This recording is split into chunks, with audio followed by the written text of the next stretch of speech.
Cuando la política pierde algunos valores, los recupera el país. Ese es el caso de Juan Carlos Holguín, exministro de Relaciones Exteriores en el gobierno de Guillermo Lasso y también ex candidato por Creo a la alcaldía de Quito. Pero mucho más que eso antes y mucho más después. Quienes siguen sus artículos en Expreso lo podrán constatar. Se ha convertido en un referente de opinión y en un irreverentes respecto a ciertos temas que usualmente no se tratan. A muchos de ellos nos referiremos enseguida, porque es otra manera de aportar al país, quizá más de la que él inicialmente adoptó.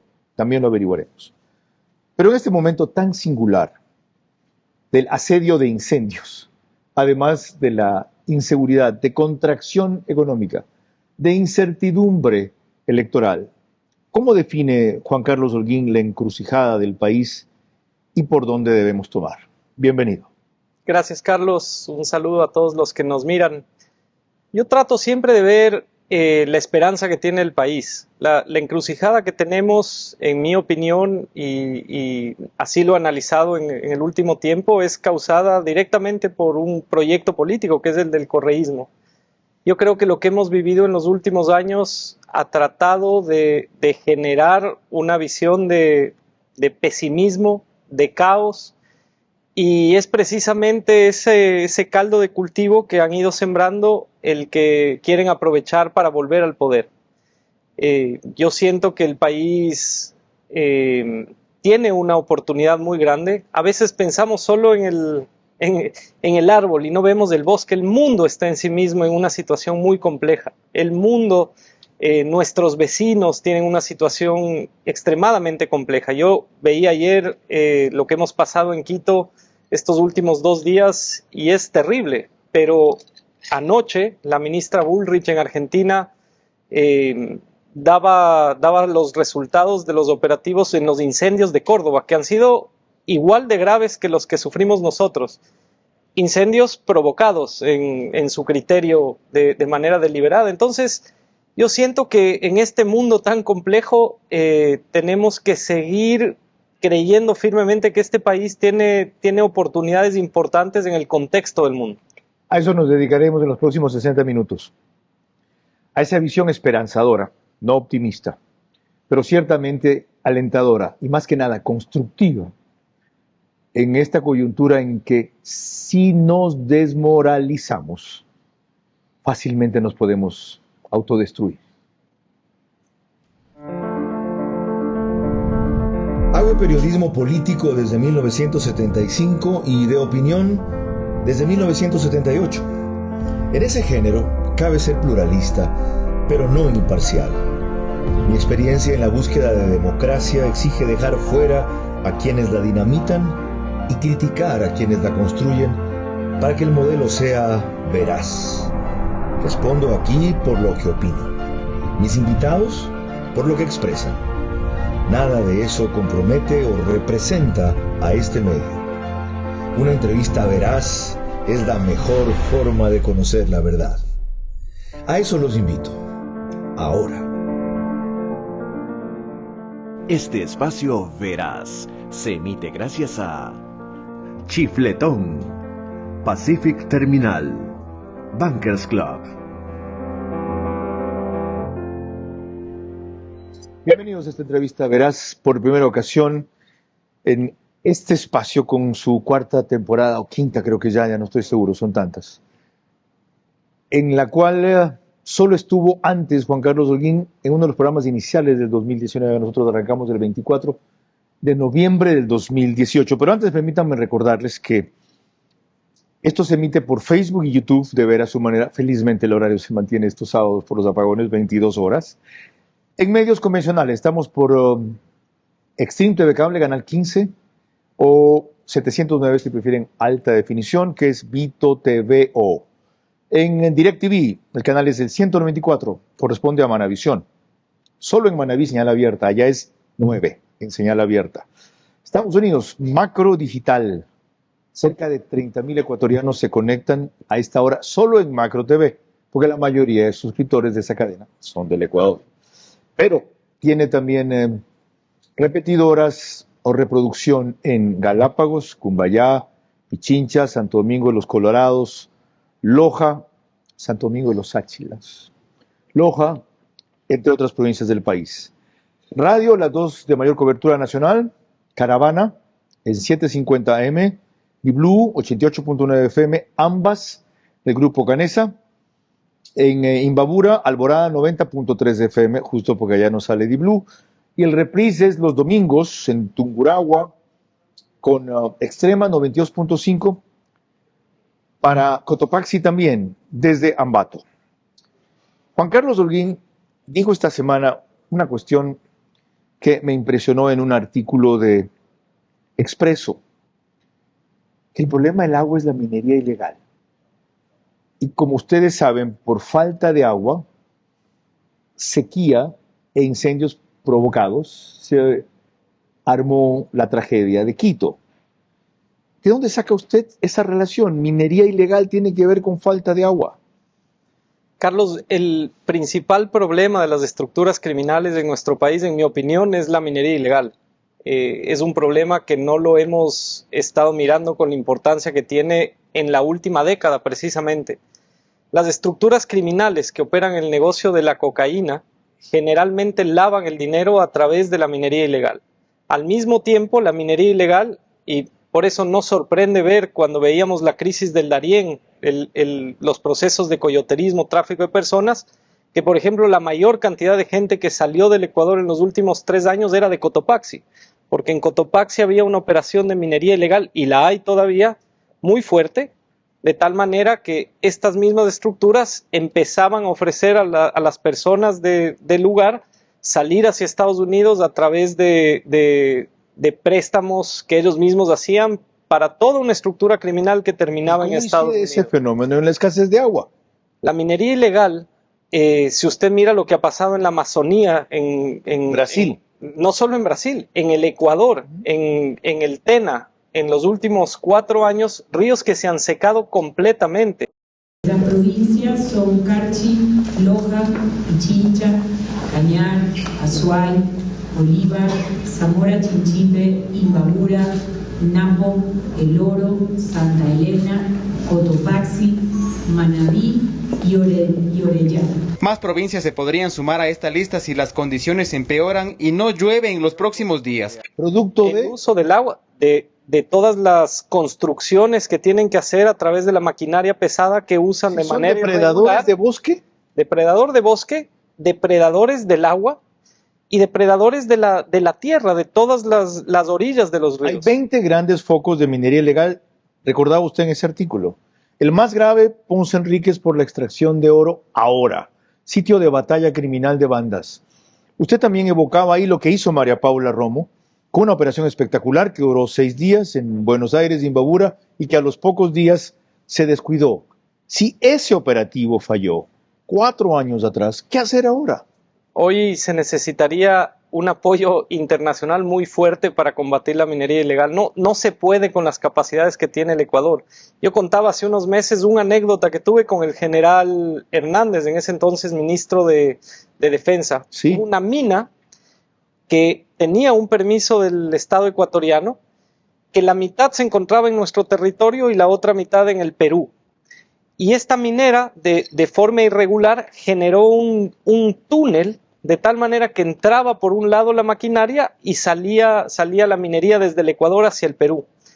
Nosotros fuimos a hacer un sobrevuelo porque esto desencadenó un problema diplomático por la línea... La que se podía haber armado, otro conflicto otra vez. Hicimos un sobrevuelo por Pastaza y era muy triste ver la devastación que tiene nuestro territorio por la minería ilegal. ¿Y qué sucede? Hay una gran cantidad de maquinaria.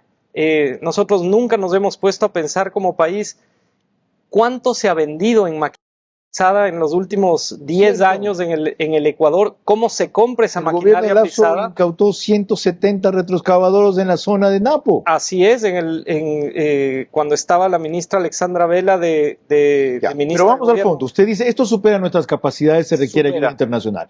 Uno de los elementos que ha planteado Noboa para ayuda internacional contra otro tipo de azote es una reforma constitucional que permita instalar lo que no teníamos. Lo que hubo en Manta fue un puesto de avanzada de los Estados Unidos de una base aeronaval ecuatoriana denominada Eloy Alfaro allá.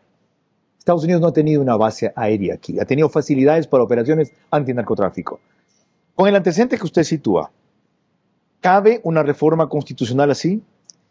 Hay que entender que el momento actual, por ejemplo, de Estados Unidos es no poner cooperación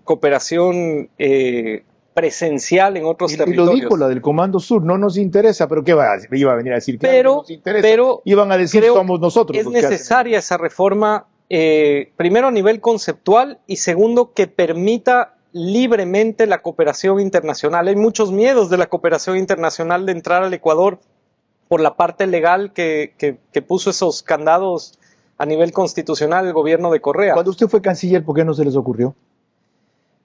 El tema de las bases, yo creo que no se nos ocurrió y fue uno de los errores precisamente por lo que decía Estados Unidos. No es el momento de una cooperación in situ. Y ellos venían de un proceso que lo inició el presidente Moreno, que fue el famoso tema de los P3. Correcto.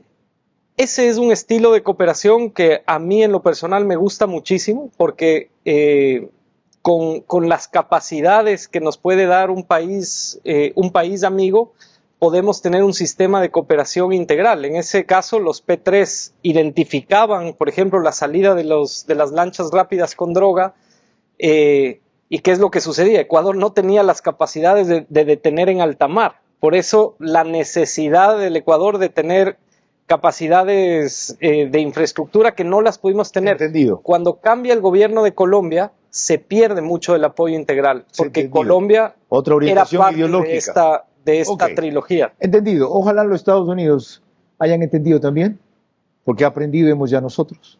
Aparte que hubiera significado un conflicto más político de los que tenía Guillermo Lasso haber planteado una posibilidad así. Menos mal lo ha hecho Noboa. Cierto que en coyuntura electoral, desde luego que en función de cómo le abona a su imagen, pero cuando el gobierno, aunque sea por favorecerse, proponga cosas buenas, ¿qué le vamos a decir? Que no. Juan Carlos Holguín tiene 42 años, 3 hijos en el mismo matrimonio. Él es licenciado en comunicación social, tiene una empresa ya casi de 20 años que se especializa en plataformas para operaciones digitales. ¿Está bien dicho eso? Okay. Telefónicas, sí. Para resumirlo, aparte de lo que mencioné como articulista de Expreso, cuyo artículo más reciente ustedes acaban de ver, es miembro del Consejo Editorial de Primicias. Y quiero ir ahora a la situación de Venezuela y para eso recordar lo que fue su intervención en una reunión de la OEA. El tema de esta asamblea Juntos contra la Desigualdad y la Discriminación es oportuno, pues como dije, las desigualdades se ampliaron con la pandemia y tenemos que esforzarnos todos juntos por cerrar las brechas. El gobierno ecuatoriano mantiene un amplio compromiso con los grupos calificados como minorías, como lo son los niños, las niñas, adolescentes, los pueblos indígenas, los afrodescendientes, las personas adultas mayores, las personas con discapacidad, los migrantes, especialmente aquellos que han salido de Venezuela por la grave situación interna y han llegado a nuestros países a rehacer sus vidas. Para ellos, iniciamos un proceso de regularización que ya tiene más de 110,000 registrados en el primer mes. Esto me lleva a decir que la situación política de Venezuela requiere una solución definitiva en la que prime la democracia, la libertad y la protección de los derechos humanos, especialmente de los opositores. Ecuador sigue con atención y apoya las resoluciones del Consejo de Derechos Humanos sobre la situación en los derechos humanos en Venezuela. Y octubre del 2022. Ok. ¿Tiene vigencia un planteamiento así ahora? Y si tiene vigencia, ¿cómo hacerlo viable? Más que nunca, porque el antecedente aquello que me costó en ese momento una declaración pública del ministro de Relaciones Exteriores del presidente, del dictador Maduro. El dictador Maduro, bien. Fue en relación a una acción que pusimos solo 2 países en ese momento. Fue Chile, sorpresivamente, el que lideró con el presidente Boric y una excelente ministra de Relaciones Exteriores que era Antonia Urrejola, venía, era de la CIDH, quien propuso a los países de la región el empezar un proceso por violación de derechos humanos a Nicolás Maduro. Solo 2 países firmamos en ese momento, Ecuador y Chile. No había mucho apoyo porque el cambio del péndulo político hacía pensar que con la victoria de Petro, con muchos gobiernos que volvían a ser de izquierda, se podía generar una negociación con Nicolás Maduro. A los pocos días tomamos la decisión, también junto a Chile, de insistir en la acción penal ante la Corte Penal Internacional contra Nicolás Maduro, que hoy es más vigente que nunca y que precisamente el secretario Almagro es quien la ha tomado o ha tomado su liderazgo para insistir en que se tiene que generar una sentencia penal internacional contra el dictador. Creo que sería la única salida, porque como usted bien recuerda, Colombia, Brasil tuvieron cambios ideológicos en sus gobiernos, ambos presidentes acaban de intervenir en la ONU, ninguno se refirió a Venezuela. Hablaron de Ucrania, hablaron de Palestina, hablaron de otros hotspots en el mundo, pero no de eso. Supongamos que se emite la orden de prisión por parte de la Corte Penal Internacional. ¿Quién lo coge preso? Habría que entender que Maduro no va a salir de su territorio. Ahora está invitado a la toma de mando de Claudia Sheinbaum, que entre paréntesis ha sido una vergüenza su inicio como presidenta de México, y determinará, en mi opinión, la radicalización ideológica de ese país hacia un hueco del que no tendrá retorno. Claudia Sheinbaum, o Sheinbaum, no invitó al rey de España, y el gobierno español decidió no enviar a toda su delegación, por el viejo complejo que todavía tienen algunos de que nos colonizaron y nos masacraron los españoles. Recién estuvo por aquí un articulista argentino que vive en España, maravilloso, de cuyo libro hablaremos algún rato que venga, sobre las taras de la conquista. A propósito, le dije, yo soy taurino. Esto estábamos conversando y dijo, menos mal. Lo de López Obrador no me lo diga, porque es el farsante más grande de la historia. Si ese tipo tuviese cojones, como dice un español, o huevos, como decimos nosotros, tendría que decirle al presidente de los Estados Unidos, sea el que sea, Biden o ante Trump, que le devuelva a México el 60% del territorio que le robó. Entonces es muy fácil insultar al rey de España, porque España no vale nada, ni tiene la OTAN, ¿está? Pero cuando se reúne con el presidente norteamericano está de rodillas. ¿Por qué no le dice que le devuelva California, Texas, Nuevo México, Nebraska? Usted sabe que en California, 1848 se la quitan los norteamericanos, al año siguiente, 1849, se convierte Estados Unidos en el principal productor de oro del mundo. ¿Por qué no le dice que le devuelvan California? Pero digresión aparte, si eso no se da, Juan Carlos, ¿qué hacer? ¿Va a terminar instaurándose como Nicaragua, instaurándose como Cuba, el mundo distraído en otra cosa? ¿Qué hacer? Lamentablemente sí. Si es que no hay un cambio interno de la posición de pocos miembros de las Fuerzas Armadas venezolanas que son limpios, y me refiero a limpios porque la dictadura venezolana es una narcodictadura. ¿Quedan pocos miembros? Quedan pocos. ¿Cómo sabe usted eso? Porque me parece que la oposición ha logrado meter conciencia, sobre todo en las familias de ciertos elementos de las Fuerzas Armadas venezolanas. Solo queda persistir entonces, no perder la esperanza por más oscuro que parezca todo. Es así, porque esos cambios en las dictaduras modernas, en los autoritarismos, solo pueden provenir de dentro. Lo que le pasó al Ecuador con el expresidente Moreno es realmente milagroso, por decirlo así, porque si el proyecto de Rafael Correa hubiese tenido otro candidato, como lo quisieron tener, hoy estábamos en una situación muy similar a la de Venezuela, a la de Nicaragua y otros. Ya ve por qué invité a Juan Carlos Holguín. Qué bueno que lo recuerde y lo valore. Yo he ido un poco más lejos. Si solamente por eso hay que juzgar a Lenín Moreno, se justifica su paso por el poder. Porque él fue traicionado. Y tras un proceso que varias veces he descrito y con el cual no los voy a cansar, dijo que me la trago yo. Cuando asuma, les devuelvo el golpe de la misma manera, siendo leal con lo que creímos y no con lo que hicimos. Un elemento de juicio más.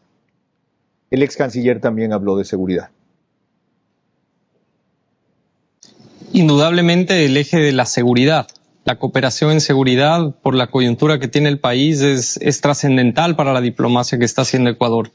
Tenemos un gran momento en la relación con Estados Unidos que de hecho trasciende lo comercial para dedicarnos, por ejemplo, a la lucha frontal contra estas estructuras criminales transnacionales. ¿Qué más vamos a pedir a Estados Unidos, a Gran Bretaña y a Israel en ese sentido? Un país muy importante para nosotros en la cooperación de defensa y seguridad.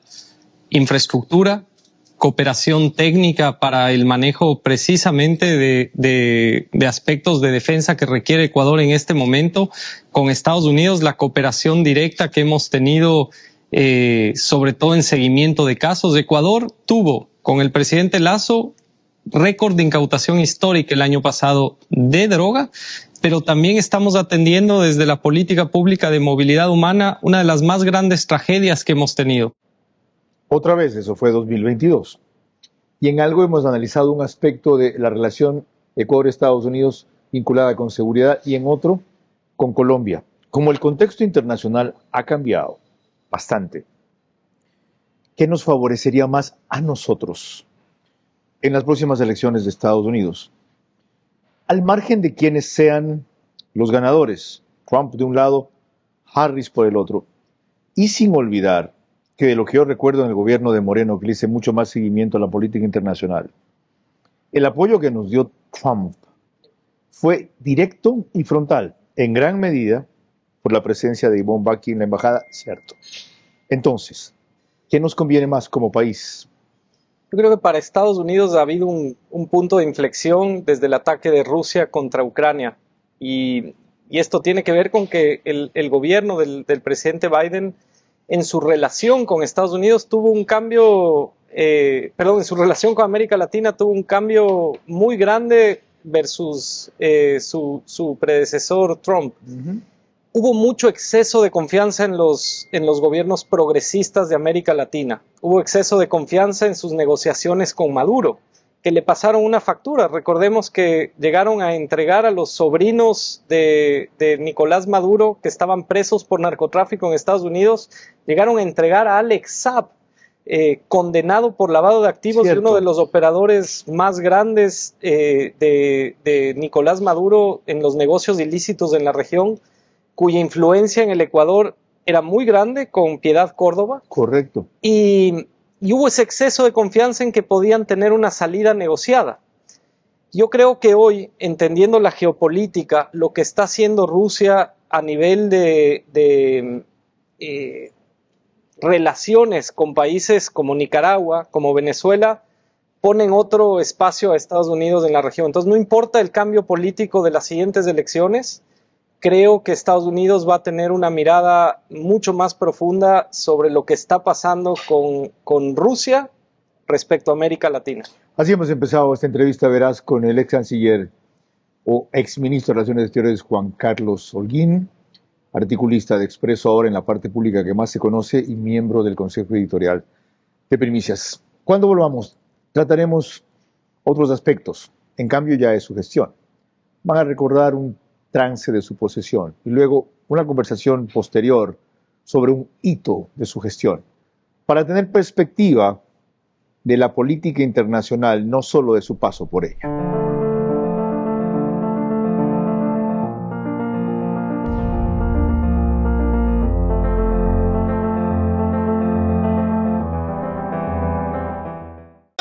Pacific Terminal, primera terminal de gas natural en el Ecuador. Será un eje fundamental en el cambio de la matriz energética, reemplazando el uso del diésel y fuel oil.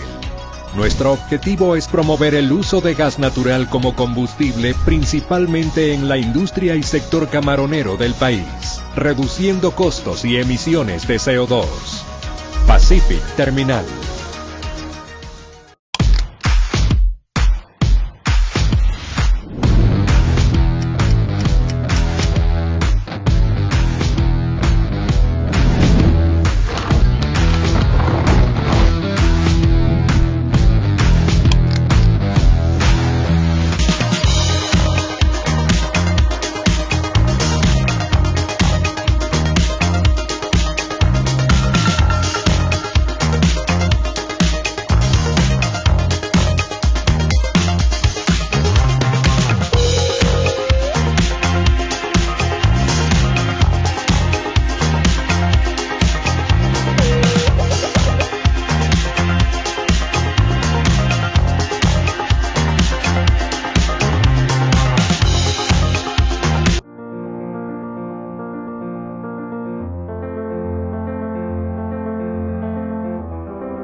Estamos consultando al ex ministro de Relaciones Exteriores, Juan Carlos Holguín, sobre la encrucijada del Ecuador.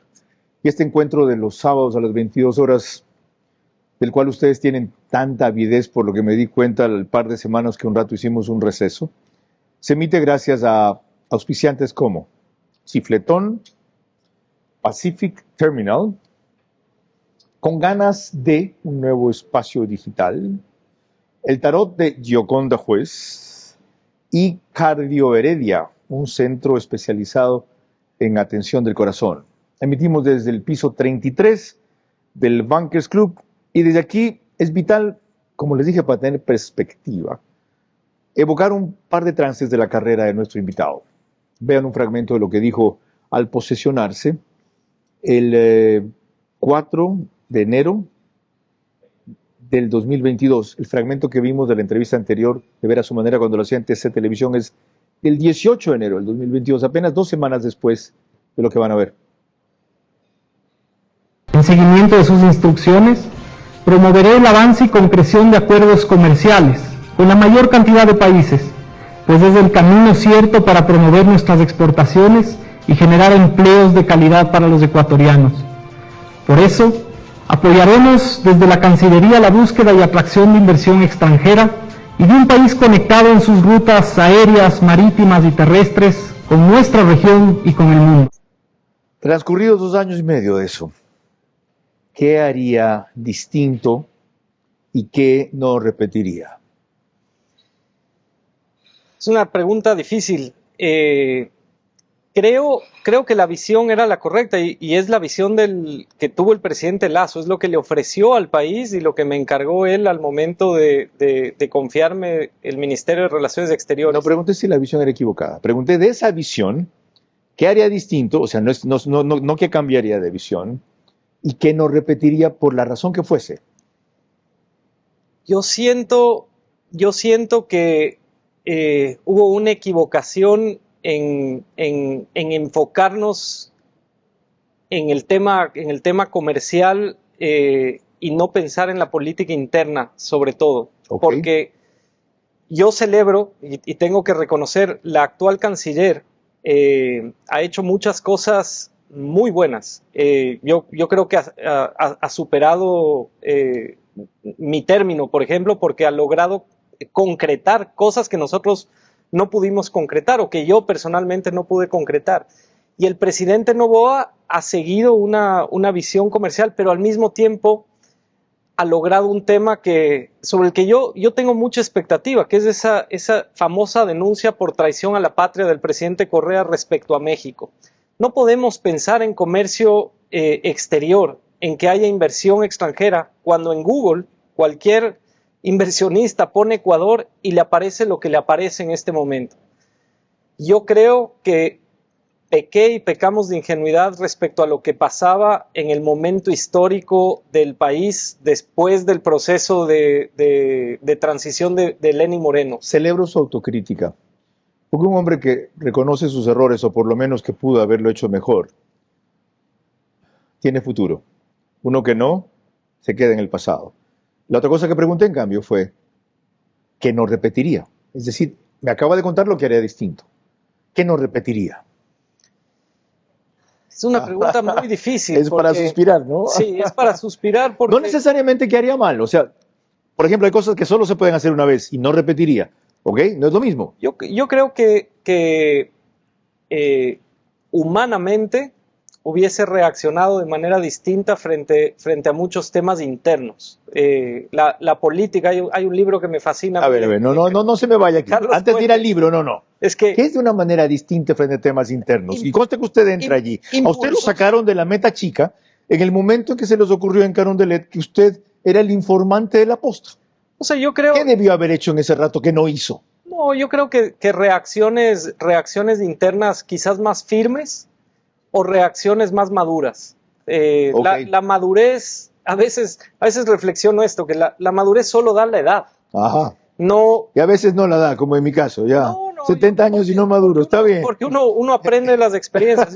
Yo creo que así le sirvo más al país, creo yo. Ese es un escenario que tal vez permanentemente reflexiono, okay. que debí enfocarme más en mi función como canciller que en esta avidez de que nuestro proyecto funcione. Qué gusto oírle decir eso, Juan Carlos, porque con él nos conocemos poco. Él es muy amigo de mi hijo Carlos Andrés, Polificción, y por lo tanto no tiene por qué saber lo que voy a decir, con lo cual me identifico plenamente. Me pasó eso en el gobierno de Durán Ballén. Sobre todo oído Roberto Dum, en julio del 93, yo fui ministro desde diciembre 22 del 92. Me dediqué más a suplir su función que a hacer la mía, que era ministro de Información y Turismo, convencido de que si fortalezco el gobierno, fortalezco mi gestión. Mentira, descuido la mía y por lo tanto no fortalezco al gobierno, porque no podía cumplir bien las dos. Disculpe el paralelismo si es que lo hay, yo lo he encontrado.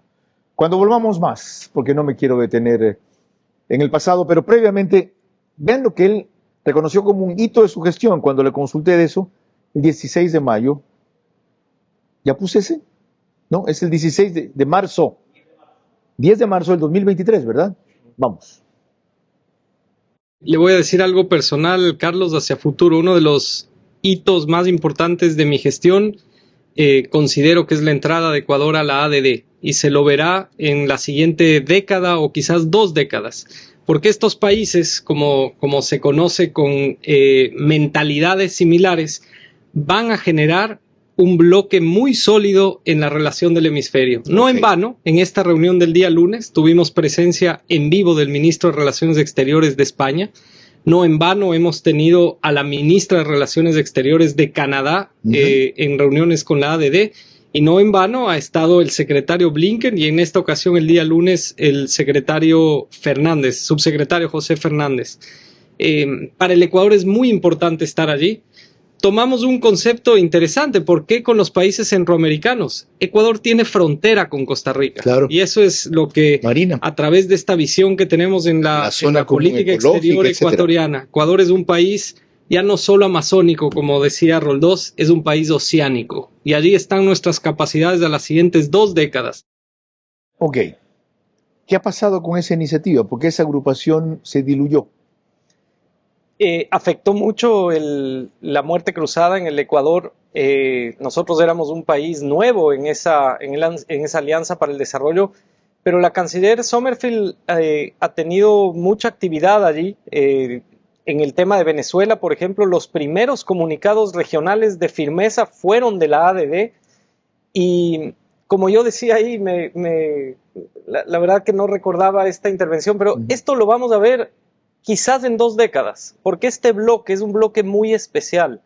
El desarrollo que está teniendo República Dominicana con el presidente Abinader, el desarrollo que está teniendo Panamá desde la perspectiva democrática ahora con el presidente Molino, lo que está pasando con Costa Rica en lo bueno y en lo malo, porque Costa Rica ahora está recibiendo mucho del narcotráfico que está saliendo de Ecuador.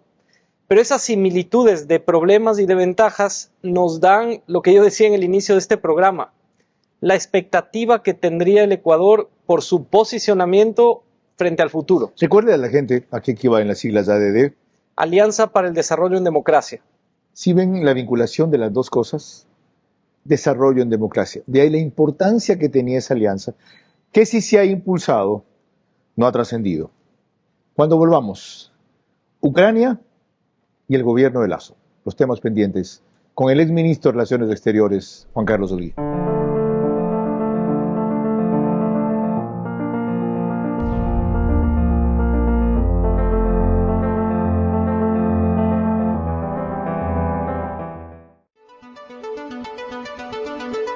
¿Cómo llegar al CDT Cardio Heredia? Sea que vengas del centro, sur o norte de la ciudad, ubícate en el puente de la Unidad Nacional tramo Guayaquil-La Puntilla. Conduce hacia la avenida San Borondón, continúa hasta la intersección de Río Centro Entre Ríos y Village Plaza. Ingresa por esa vía y al finalizar ambos centros comerciales, en la siguiente cuadra a la derecha, encontrarás el centro comercial Los Arcos Plaza 2. Recuerda, estamos ubicados en el primer piso, oficina 106. Cardio Heredia te cuida en cada latido. Pacific Terminal, primera terminal de gas natural en el Ecuador. será un eje fundamental en el cambio de la matriz energética, reemplazando el uso del diésel y fuel oil. Nuestro objetivo es promover el uso de gas natural como combustible principalmente en la industria y sector camaronero del país, reduciendo costos y emisiones de CO2. Pacific Terminal.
Tercera parte de la encrucijada que vive el Ecuador con el ex canciller o ex ministro de Relaciones Exteriores, Juan Carlos Holguín.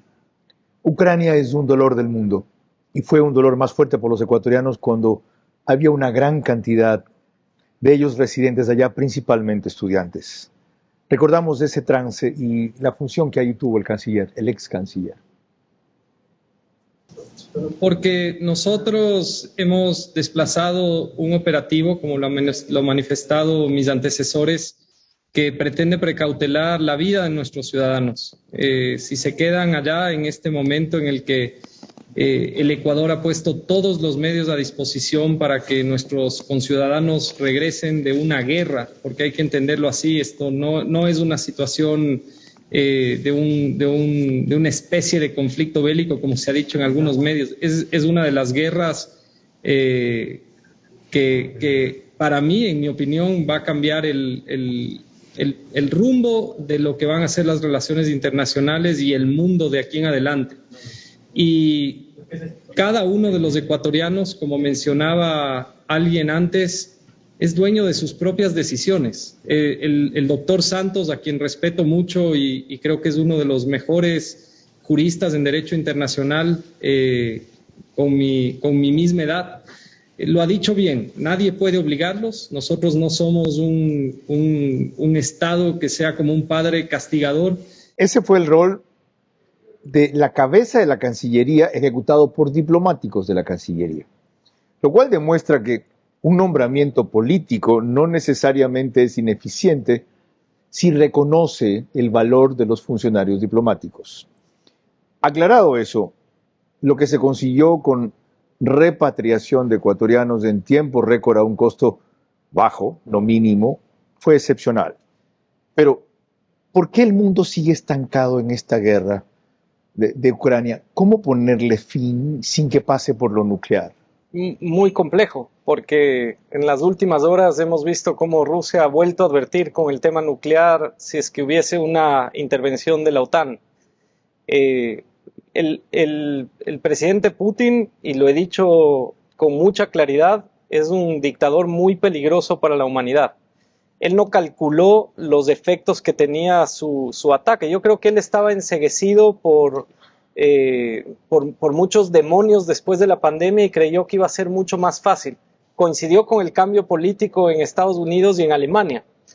Y salir de ese conflicto va a tomar un poco más de tiempo. Pero reconozcamos. Creo que Europa está sigue reaccionando bien con las cautelas del caso. Pero Europa es la culpable de esta cuestión. O sea, reconozcamos que Europa alentó y empujó a Ucrania a unirse a la OTAN y en ese momento alteró el equilibrio de fuerzas que había allí, porque era una situación innegociable para Rusia. ¿Por qué tenía que hacer eso? Entonces el otro viene, invade Rusia y precipita una cosa que pudo no haberse dado o pudo haberse postergado, y ahora insiste Zelensky en ingresar a la OTAN y Europa en la posibilidad de permitirlo.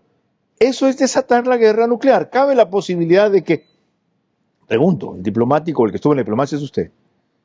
Digan Zelensky y sus aliados, desistimos de ingresar a la OTAN, pero desocupen ustedes Ucrania. ¿Cabe? Podría haber una negociación en ese sentido, pero todas son teorías, Carlos. ¿Sí? Hay que entender que el ataque directo después de una pandemia, después de que Europa vivió la Segunda Guerra Mundial, por parte de un miembro del Consejo de Seguridad, es inaceptable. Y no hay manera de justificar lo que hizo Putin con Ucrania. No hay ninguna manera de justificarlo. Qué bueno que lo pone en ese contexto. Ahora, vamos a la realidad que vivió en el gobierno del cual fue parte.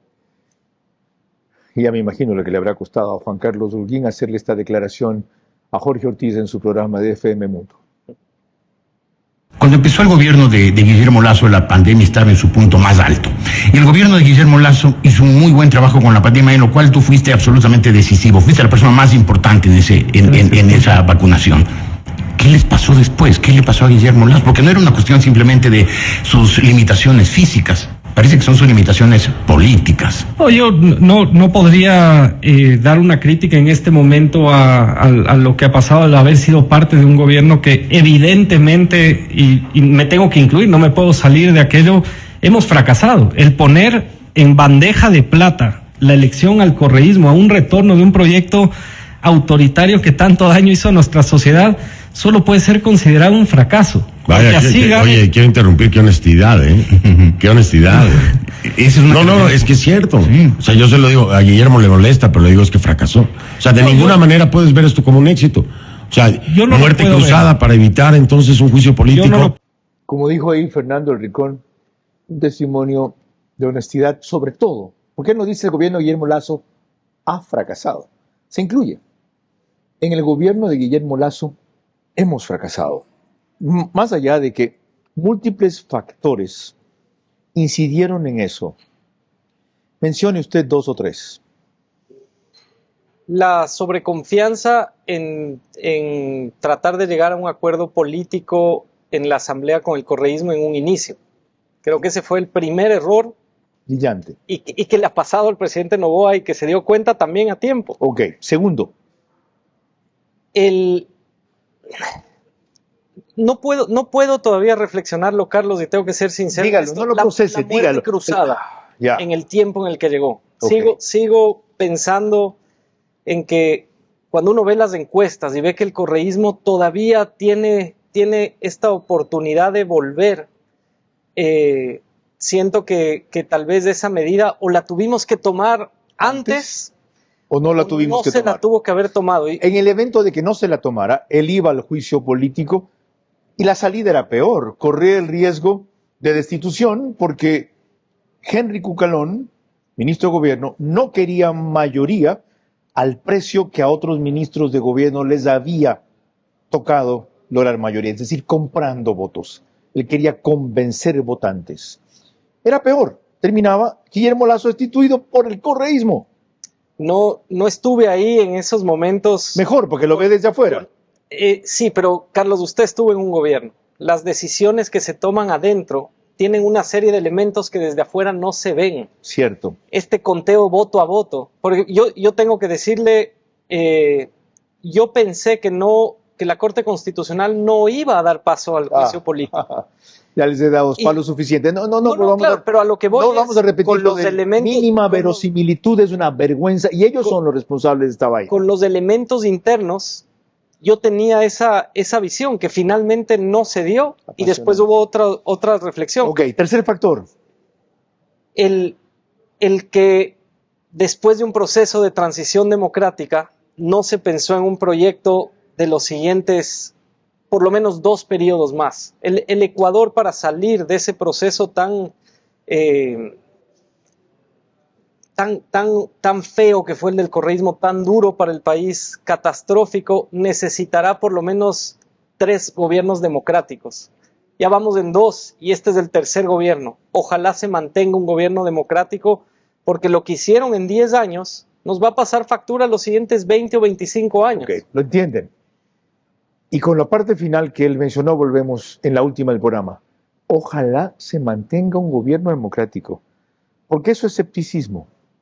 ¿Qué va a hacer él por eso? ¿qué debemos hacer nosotros para eso?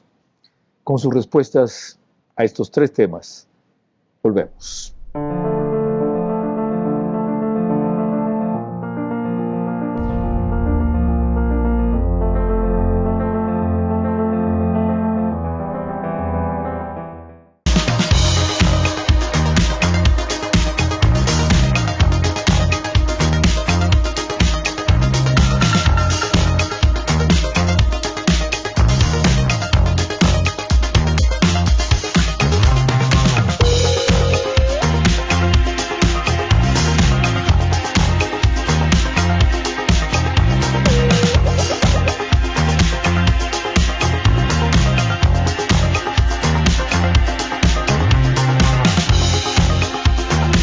Imagina un mapa que no te dice el futuro, sino que te muestra caminos ocultos.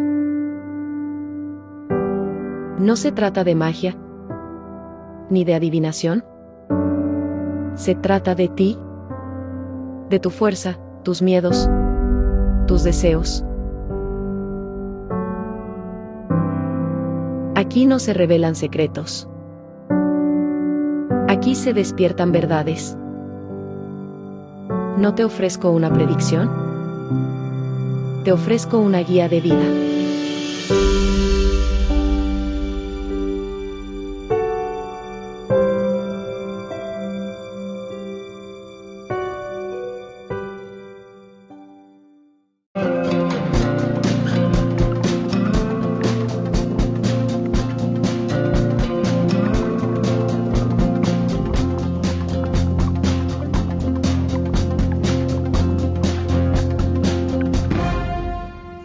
Que es lo que nosotros vemos, que como es tan buen negocio, existe una proliferación de radares, el número de radares por año va aumentando constantemente, el número de multas y el número de recaudación va creciendo exponencialmente y no así decrece proporcionalmente el número de accidentes. De lunes a viernes y domingos.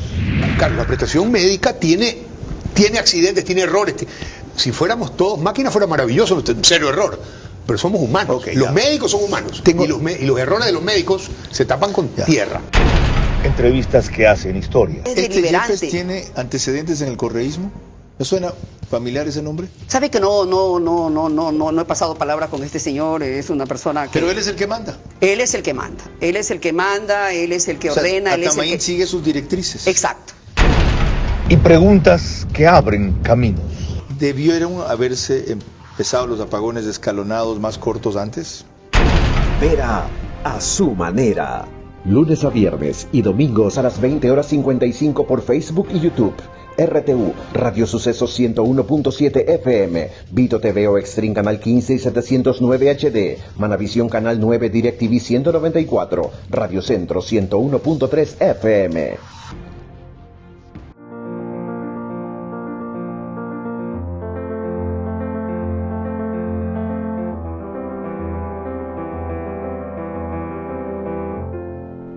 Las preguntas quedaron planteadas. Vamos con la respuesta. La primera era en torno a por qué el escepticismo de Juan Carlos Holguín, si ojalá después de 3 gobiernos, Moreno, Lasso y Noboa, sigamos en un gobierno democrático. ¿De dónde saca eso? Porque el correísmo es una maquinaria de depredación política absoluta. Están dispuestos, como efectivamente lo hemos visto, a incendiar el país para gobernar sobre sus cenizas. Ellos están atrás de los incendios provocados. Yo no puedo decir de estos incendios, pero lo que vimos en octubre del 19 y en junio del 2022 es evidente que tuvo una derivación de los intereses de ellos de volver al poder. Bueno, necesitan gobernar sobre las cenizas del país y las encuestas registran un ascenso de Luisa González hasta acercarse a 2 o 3 puntos a Noboa, una caída de él en la misma medida en que en cambio sube Topic hasta 13-15, Noboa va por 32-31. Sí lo necesitan porque en la memoria de su votante duro está el buen gobierno que supuestamente hicieron.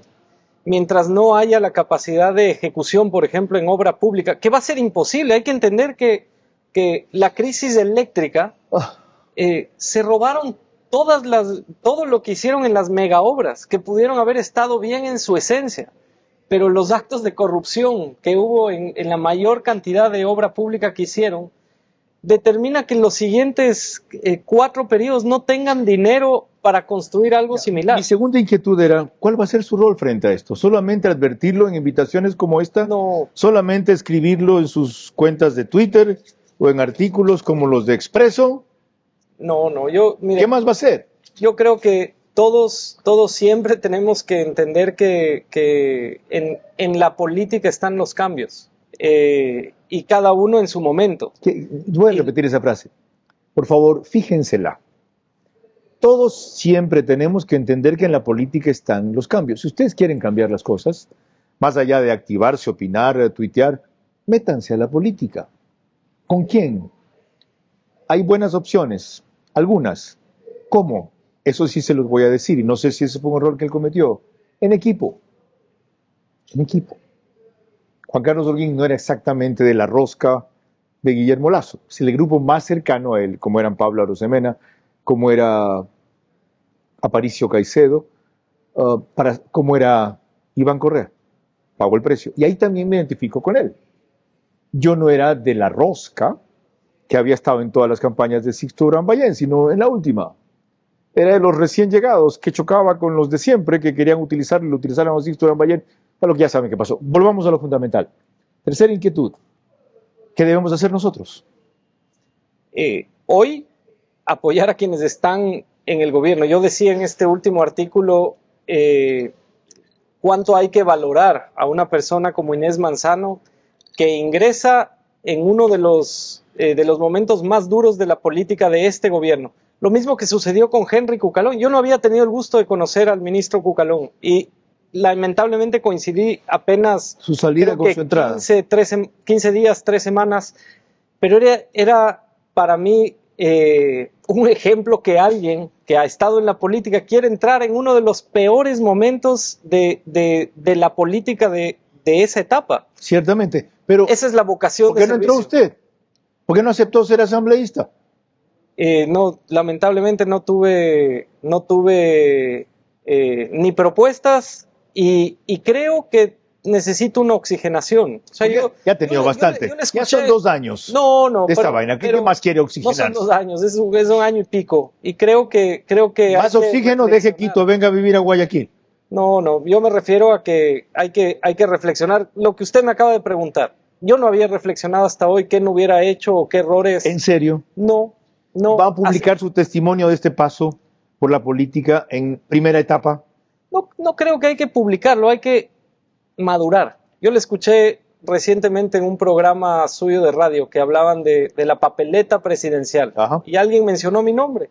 Y usted decía, le falta madurez. Y yo creo que efectivamente es así. Cuando uno toma la decisión de entrar, sobre todo para un puesto de liderazgo como una candidatura presidencial, tiene que estar primeramente firme en sus convicciones, pero además con la mentalidad adecuada para gobernar. Usted fue uno de los grandes puntales del gobierno de Guillermo Lasso, como lo fue luego Henry Cucalón, como lo fue Pablo Arosemena, de los que recuerdo, o entre varios que hubo.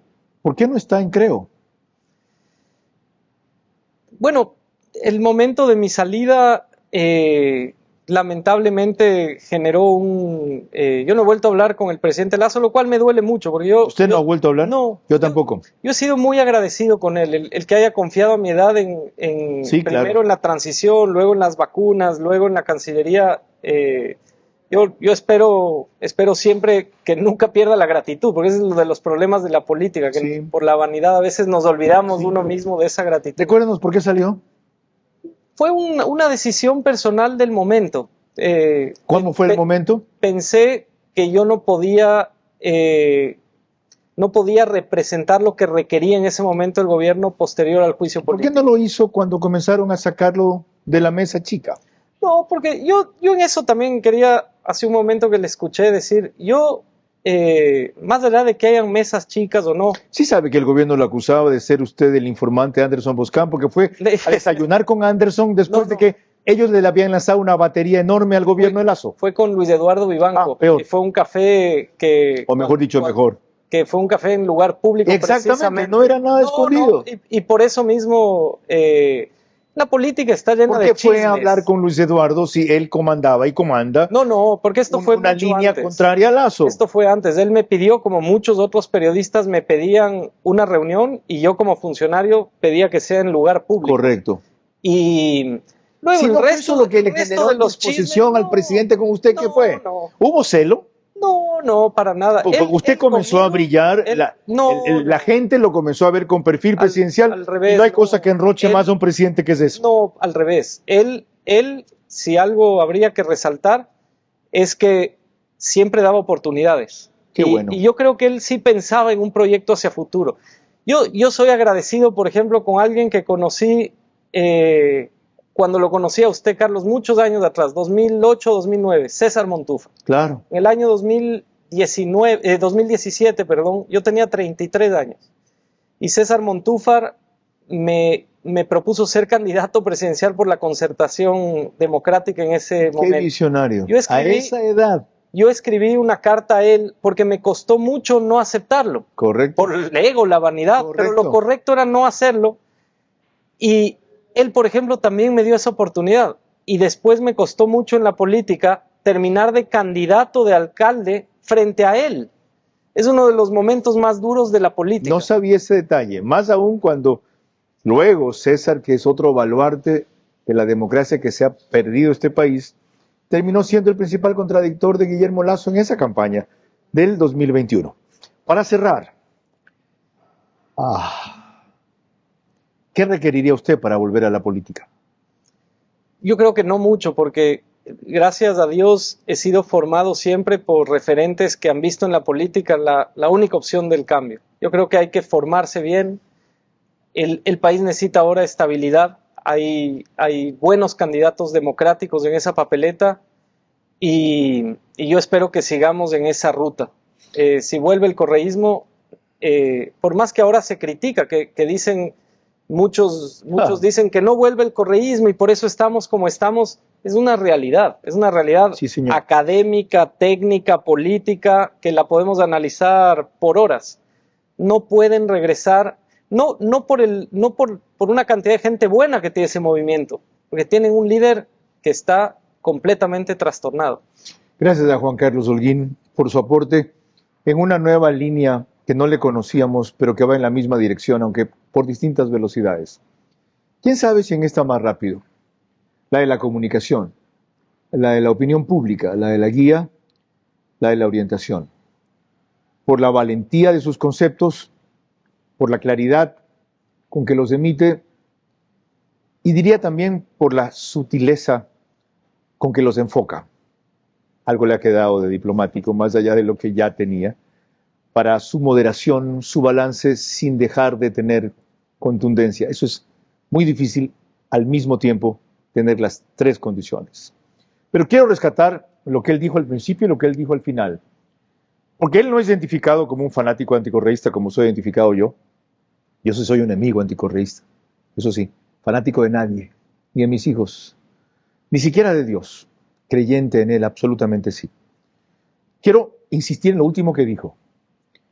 Quienes proponen que dejemos de hablar del correísmo y que por eso sigue vigente están absolutamente ilusos y no equivocados. Esa sigue siendo la primera fuerza política del país. Esa es la mayor fuerza legislativa y en gran parte por lo que no hicieron quienes se presentaron como opción y solo fueron perdición. Quienes quieren que no hablemos del correísmo, lo que pretenden es que por esa vía al mismo tiempo se deje a un costado su afán de impunidad y por lo tanto puedan cerrar el círculo de estos juicios de corruptos de los cuales pretenden ser declarados inocentes. Si hasta ahora la gente recuerda que la crisis de hoy en buena medida es por lo que hicieron y dejaron de hacer ellos, se debe a eso. Y lo seguiremos haciendo. Es un deber cívico, pero también lo es mostrar opciones como las que Juan Carlos Holguín ha abierto hoy. Hasta la próxima semana.